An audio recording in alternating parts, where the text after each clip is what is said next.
سايب منطقة الراحة ومهاجر لمصير مجهول. الله أعلم هتنجح تفشل. الحقيقة دايما كنت بقول إن كل حاجة ليها تمن، وتمن الهجرة هو البعد عن أهلك وصحابك وعاداتك وتقاليدك. مش دايما فلوس الخليج هي الحل.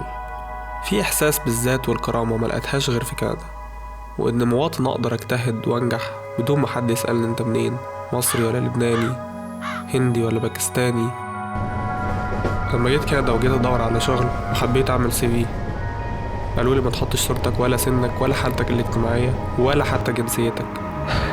طب فاضل ايه؟ هتوظفوني على أساس ايه؟ الخبرة بس؟ شفت كتير ما بين مؤيد ومعارض لفكرة الهجرة. شفت اللي حابب يكمل حياته ومستقبله في كندا، شفت اللي مستني ياخد الجنسية والباسبور وعلى أقرب طيارة ويرجع تاني. كل واحد حر. أعتقد ظروفنا بتختلف من واحد للتاني. هل انت عيلة كبيرة عيلة صغيرة، عندك أولاد ما عندكش أولاد، عازب ولا متجوز، وإيه هي أهدافك؟ بس الأكيد هنا هو إن كل حاجة وليها تمن. فكر دايما في التمن اللي هتدفعه. شاركنا رأيك في التعليقات.